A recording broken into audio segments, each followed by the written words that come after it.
Now the boss read out a long speech. बेटा पहले ये वाली लाइन देखो. He was a tall man, very English, very serious and of course very unknown to all of us.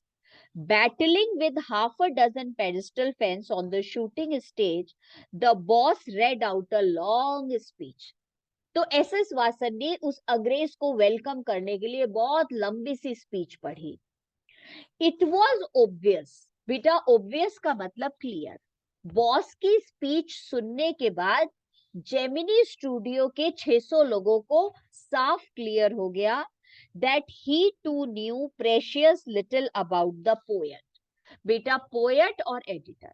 Boss की speech सुनने के बाद पता चल गया कि बॉस को भी कुछ नहीं पता था इसके बारे में, क्योंकि नहीं तो वो अपनी वेलकम स्पीच में बेटा पूरा इंट्रोडक्शन देता गेस्ट का.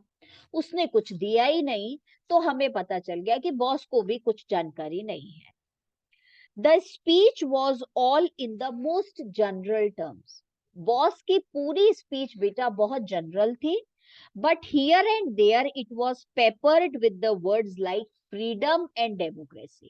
बस दो वर्ड्स बॉस ज्यादा जल्दी जल्दी बोल रहा था, democracy freedom, democracy freedom. Otherwise कोई भी बात ऐसी नहीं थी बेटा जो कि पोएट से रिलेटेड हो या गेस्ट से रिलेटेड हो. Then the poet spoke. अब बेटा जब बॉस बैठ गया वेलकम करके, तो खुद पोएट खड़ा हुआ और उसने बोलना शुरू किया.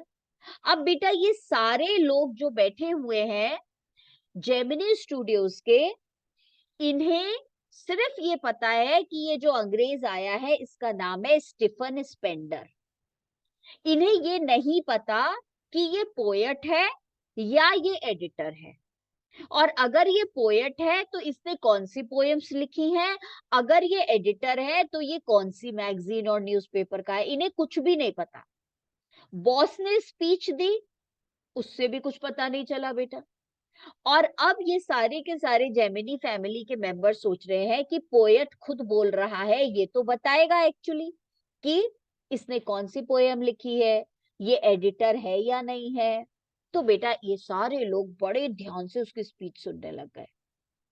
पर बेटा प्रॉब्लम ये कि इसकी स्पीच इतने ध्यान से सुनने के बाद भी इन्हें कुछ समझ नहीं आया, क्योंकि अंग्रेज का एक्सेंट, वे ऑफ स्पीकिंग बहुत अलग था. और ये सिंपल लोग, तमिल बोलने वाले, इन्हें उसका स्टाइल, वे ऑफ स्पीकिंग समझ नहीं आया. बेटा उसकी स्पीच इन लोगों के लिए बिल्कुल सेंसलेस थी, और ये ब्लैंक फेसेस से यूं देख रहे थे कि क्या बोल रहे हो. और बेटा आधे घंटे के बाद वो जो गेस्ट था उसने स्पीच बंद करी और वो चला गया. और ये सारे जेमिनी फैमिली के मेंबर्स बेटा जानते थे कि वो गेस्ट भी सरप्राइज्ड होगा कि ऐसे बेवकूफ ऑडियंस मिले थे सुनने को, जिन्हें कुछ समझ ही नहीं आ रहा था. और ये लोग सोच रहे थे ये अंग्रेज हमारे स्टूडियो में आया क्या था, क्यों था, क्या बताने के लिए आया था. हमें तो अंग्रेजी भी नहीं आती है, और ये क्या बोलने आया था कि अंग्रेजी की पोयम पढ़ो. हमें तो कुछ समझ ही नहीं आया. तो बेटा ये जो अंग्रेज इनके स्टूडियो में आया ये बिल्कुल यूजलेस था, क्योंकि अंग्रेज को खुद को इनकी शक्ल देख के पता चल गया कि ये लोग तो मेरी बात ही समझ नहीं पा रहे, सुनेंगे तो क्या. और बेटा इन सारे लोगों को ये समझ नहीं आ रहा था कि वो क्या बोल के चला गया. तो उसका जेमिनी स्टूडियोज में आना बिल्कुल बिल्कुल यूजलेस रहा. और बेटा इनको तो सीक्रेट लग रहा था, मिस्ट्री थी कि ये आया क्यों था और कौन था, ये भी नहीं पता एडिटर है कि पोएट है. देखो इसके ऊपर बहुत सारे बेटा क्वेश्चंस भी आते हैं, ये वाला जो हमने पूरा समझा है. अब सुनो. Then the poet spoke. He couldn't address a more dazed and silent audience. बेटा dazed का मतलब सरप्राइज. और वो अंग्रेज हम लोगों को देख करके समझ गया होगा कि हम एकदम चुप और बेटा सरप्राइज्ड थे, चुपचाप उसे यूं देख रहे थे, बिल्कुल blank faces. No one knew what he was talking about. किसी को भी नहीं पता, समझ ही नहीं आ रहा कि ये बोल क्या रहा है. एंड हिज एक्सेंट, एक्सेंट का मतलब way of speaking, defeated any attempt, attempt का मतलब try to understand what he was saying.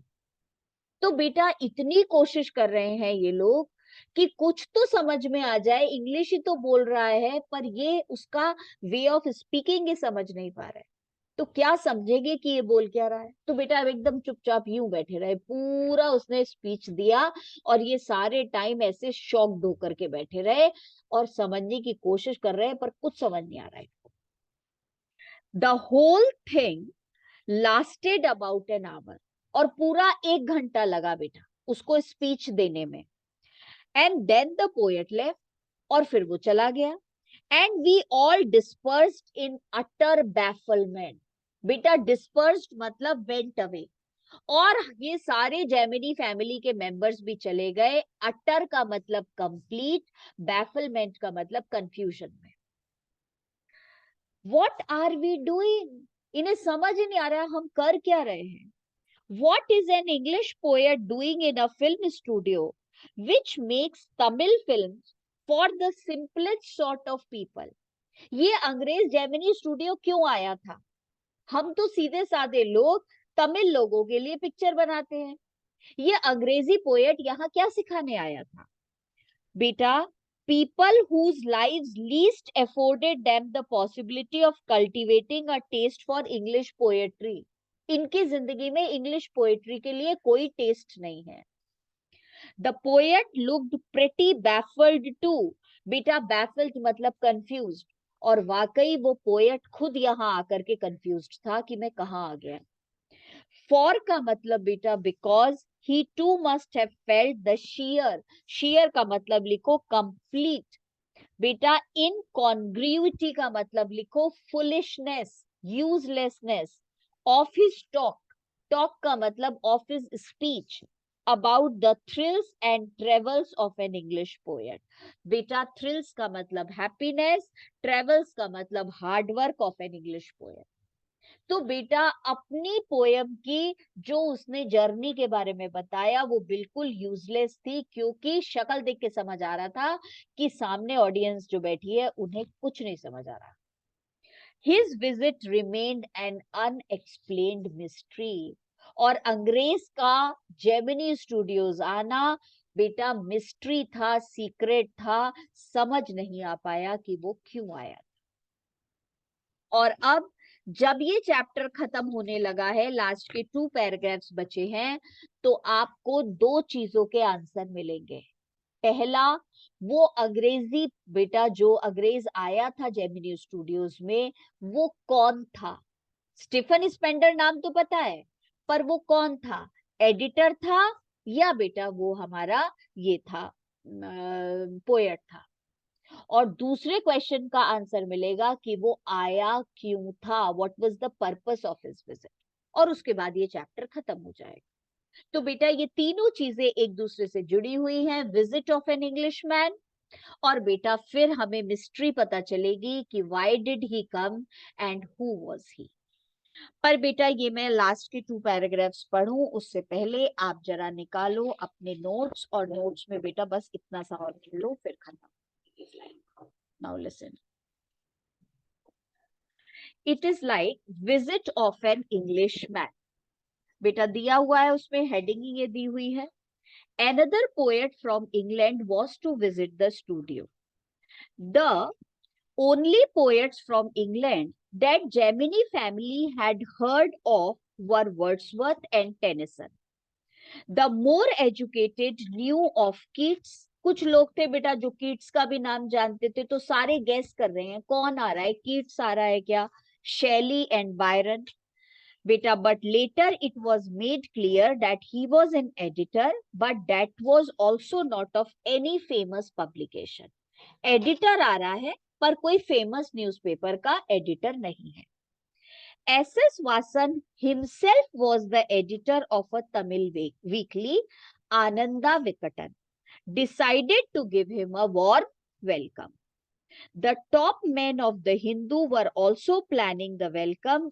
So beta, it was concluded, it was decided that the Hindu were also planning the welcome, it was concluded that the poet was the editor of one of the British dailies. तो जब Hindu newspaper है तो ये आने वाला भी editor किसी English newspaper का होगा. डेलीज का मतलब लिखो न्यूज़पेपर. बेटा, his visit was a mystery. At last the guest arrived. He was a tall, serious Englishman. The boss read out a long speech in his welcome. It became clear that even the boss knew very less about the guest. The speech was in general terms, and the words freedom and democracy were used frequently. Then the guest himself delivered a speech for almost an hour, 1 घंटे तक. Yet nothing was understood because of his accent. पर बेटा अंग्रेज के वे of speaking की वजह से इन्हें कुछ समझ नहीं आया. All of them were confused as to the real identity of the guest and बेटा the purpose of his visit. आगे का नोट्स में से हम बाद में पढ़ेंगे. और बेटा अब हम ये खत्म कर लेते हैं यहाँ पर.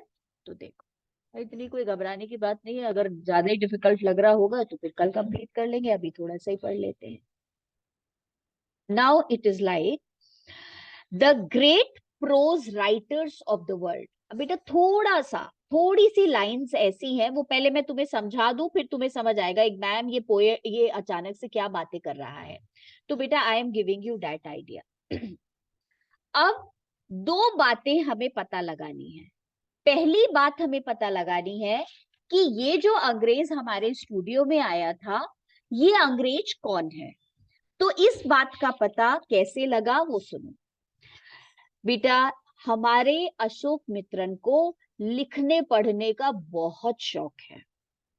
तो अशोक मित्रन ने एक दिन द हिंदी न्यूज़पेपर पढ़ा. द हिंदू न्यूज़पेपर में एक बेटा कागज उस पे पेज पर एक छोटा सा एडवर्टाइजमेंट पढ़ा. और वो एडवर्टाइजमेंट था जिसमें लिखा हुआ था कि एक कंपटीशन हो रहा है स्टोरी राइटिंग का. तो बेटा अशोक मित्रन को तो वैसे ही बहुत शौक है लिखने पढ़ने का, तो उसने सोचा कि वो भी शॉर्ट स्टोरी कंपटीशन में पार्टिसिपेट करेगा. पर प्रॉब्लम ये थी कि ये शॉर्ट स्टोरी राइटिंग कंपटीशन, इसमें बेटा आपको अपनी शॉर्ट स्टोरी लिखकर इंग्लैंड भेजनी थी. और इंग्लैंड की एक मैगजीन इस कंपटीशन को ऑर्गेनाइज करा रही थी. तो आप यहां पर अपनी शॉर्ट स्टोरी लिखो और आप इंग्लैंड भेज दो उसको. पर बेटा इंग्लैंड भेजने के लिए बहुत पैसे चाहिए. इसी वजह से उसने बेटा सोचा कि मैं इतने पैसे लगा के अपनी स्टोरी भेजूं भी और पता चला इस नाम की कोई मैगजीन ही नहीं है. तो पहले ये पक्का पता लगा लेना चाहिए कि इस नाम की कोई मैगजीन है भी या नहीं है. ये पता करने के लिए बेटा वो लाइब्रेरी गया. और लाइब्रेरी में उसने देखा कि द एनकाउंटर मैगजीन जो ये कंपटीशन करवा रही है शॉर्ट स्टोरी राइटिंग का, वो टेबल पे पड़ी हुई थी. बहुत सारी मैगजीन्स, बहुत सारी तो नहीं 2-3. तो बेटा उसने सोचा अरे वाह बहुत अच्छी बात है, इसका मतलब सच में ये मैगजीन है और सच में ये कंपटीशन करा रही है. तो बेटा उसने मैगजीन उठाई और मैगजीन उठा के उसके एडिटर का नाम पढ़ा. तो बेटा एडिटर का नाम लिखा हुआ था स्टीफन स्पेंडर. और उस दिन अशोक मित्रन को ये सीक्रेट पता चल गया कि जो अंग्रेज हमारे स्टूडियोज में आया था वो पोएट नहीं एडिटर था. और एडिटर भी किसका था? एक अंग्रेजी बेटा मैगजीन का, न्यूज़पेपर का नहीं. और मैगजीन का नाम था द एनकाउंटर. तो बेटा उसे ये बात पता चल गई. एक जो क्वेश्चन था वो सॉल्व हो गया, एक मिस्ट्री सॉल्व हो गई कि वो अंग्रेज पोएट था या एडिटर. तो ये पता चल गया वो एडिटर था. दूसरी मिस्ट्री अभी सॉल्व होगी कि ये अंग्रेज क्यों आया था जेमिनी स्टूडियोज, वो बाद में पता चलेगा बेटा. पर यहां अशोक मित्रन एक जनरल बात बता रहा है, इसीलिए थोड़ा सा डिफिकल्ट लग रहा है।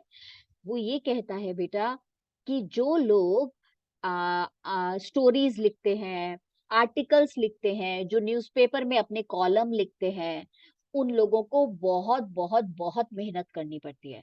वो लोग इंटेलिजेंट इतने नहीं होते पर मेहनती बहुत होते हैं।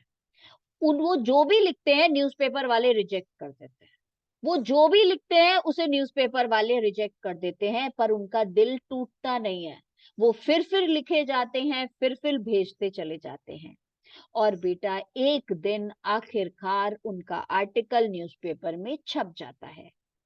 और अशोक मित्रन कहता है मैं भी ऐसा ही था, हमेशा लिखता रहता था, लिखता रहता था, लिखता रहता। तो बेटा ये थोड़ी सी लाइन दी हुई है पर अनइम्पॉर्टेंट नहीं है। इसमें ये क्वेश्चन पूछते हैं कि जो लोग राइटर्स होते हैं उनके अंदर कौन सी क्वालिटीज होनी चाहिए। बस एक ही पैराग्राफ हो पाएगा बेटा, पूरा चैप्टर कल करेंगे, फिर आज तो नहीं हो पाएगा। Listen, the great prose writers. बेटा प्रोज का मतलब आप समझ लो article writing, report writing. The great prose writers of the world may not admit it. Admit का मतलब एग्री, बट माई कॉन्विक्शन। बेटा कॉन्विक्शन का मतलब लिखो belief, grows stronger day after day that prose writing is not and can not be the true pursuit of a genius. बेटा pursuit का मतलब लिख लो हॉबी, वर्क। कभी भी ये मत सोचना, अशोक मित्रन कहता है कि कोई जीनियस ही राइटर बनता है। राइटर कौन बनेगा? It is for the patient, persistent and persevering. वो इंसान जो पेशेंट है बेटा, परसिस्टेंट मतलब लगातार, परसिवियरिंग का मतलब नॉट टायर्ड, ऐसा ड्रज करने वाला। ड्रज का मतलब hard worker, with a heart so shrunken that nothing can break it. तो कौन राइटर बनता है अकॉर्डिंग टू अशोक मित्रन? जो पेशेंट है, परसिवियरिंग है, persistent है, and his heart is beta so hard that it is never broken by rejection. कोई कितना भी उसको रिजेक्ट करे उसका दिल नहीं टूटेगा। With a heart so shrunken that nothing can break it. Rejection slips don't mean a thing. बेटा उसे रिजेक्शन से कोई फर्क ही नहीं पड़ता, कोई चाहे उसके आर्टिकल को कितनी बार रिजेक्ट करते उसको कोई फर्क ही नहीं पड़ेगा। And he at once sets about. Sets about का मतलब लिखो starts making a fresh copy of the long prose piece and send it on to another editor. एक एडिटर ने उसको रिजेक्ट किया, उसको कोई फर्क नहीं पड़ा, उसने दूसरा बेटा लिखा और दूसरे एडिटर को भेज दिया। Enclosing postage for the return of the manuscript. Manuscript का मतलब लिखो hand written paper, hand written paper. और बेटा दूसरे एडिटर को अपने हाथ से लिख के भेज देगा और उसको भी बेटा अपना रिटर्न एनवेलप भेज देगा, आपको पसंद ना आए आप भी मेरे इसको कागज को वापस कर देना। तो उसको कोई फर्क ही नहीं पड़ता कि कोई कितना भी उसको बेटा रिजेक्ट करे, वो फिर लिख लिख के दूसरे एडिटर को भेजता रहता है। It was for such people, ऐसे ही पेशेंट, परसिस्टेंट, परसिवियरिंग, हार्ड वर्कर और स्मॉल हार्ट वाले लोगों के लिए एक एडवर्टाइजमेंट छपा था। It was for such people that the Hindu had published a tiny announcement in an insignificant corner. बेटा insignificant का मतलब लिख लो जरा, unimportant corner of an unimportant page. तो बहुत ही unimportant पेज पर एक छोटे से कॉलम में एक छोटा सा एडवर्टाइजमेंट आया था। और क्या एडवर्टाइजमेंट था? A short story contest organized by a British periodical. Periodical का मतलब लिखो बेटा magazine, magazine. By the name the encounter. The encounter नाम की ब्रिटिश मैगजीन एक कंपटीशन ऑर्गेनाइज करवा रही है। Of course The encounter wasn't a known commodity among the Gemini literati. तो बेटा educated people of Gemini इस नाम की मैगजीन को नहीं जानते थे. I wanted to get an idea of the periodical. इसने सोचा अशोक मित्रन ने पार्टिसिपेट करने से पहले इस मैगजीन के बारे में थोड़ी इंफॉर्मेशन ले लो. Before I spent a considerable sum. Considerable का मतलब लिखो बेटा लार्ज, सम का मतलब अमाउंट. इतना पैसा खर्च करने से पहले मैगजीन की जानकारी तो लेनी चाहिए. In postage sending a manuscript to England. In those days the British Council library में वो गया बेटा ये चेक करने के लिए कि एनकाउंटर नाम की मैगजीन पब्लिश होती भी है या नहीं.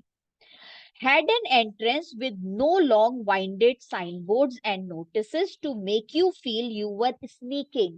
Sneaking का मतलब लिखो बेटा silently into a forbidden area.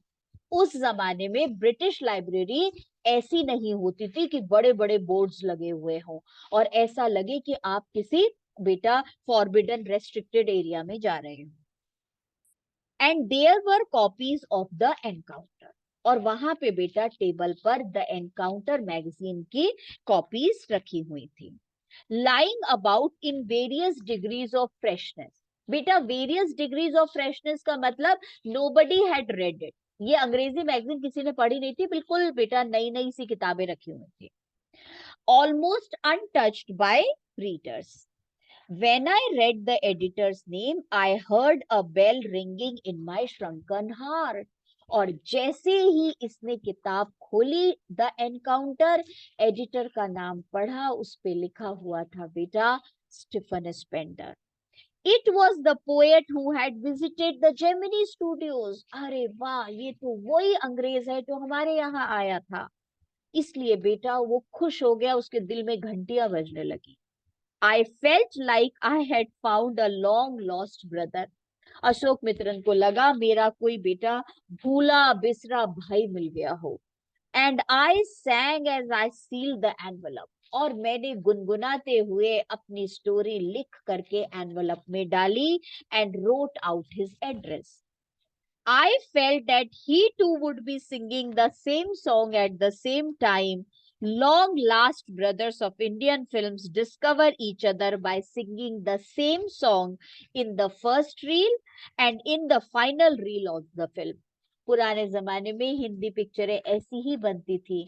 पहली बेटा पिक्चर की शुरुआत में तीन भाई अलग अलग हो जाते थे गाना गाते गाते. लास्ट सीन में तीनों भाई वही गाना गाते गाते मिल जाते थे.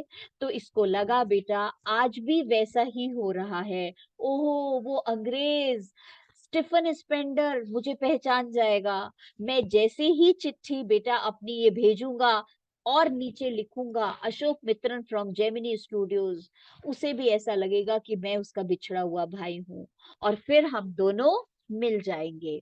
तो बेटा इसने बड़े ह्यूमरस वे में ये लाइन लिखी है बेटा. Stephen Spender, Stephen that was his name, और वो नाम पढ़ के मैं ऐसा खुश हो गया जैसे मुझे बिछड़ा हुआ भाई मिल गया. और बेटा इसने शॉर्ट स्टोरी कंपटीशन में अपनी एंट्री भेज दी. क्या हुआ क्या नहीं हुआ वो तो अलग है. कल इसका आंसर लिखेंगे शॉर्ट और एक और बेटा चैप्टर कंप्लीट करेंगे. ठीक है, और लॉन्ग भी लिख लेंगे शायद. तो कल मिलते हैं बेटा 8:20 पे to complete this chapter. Bye.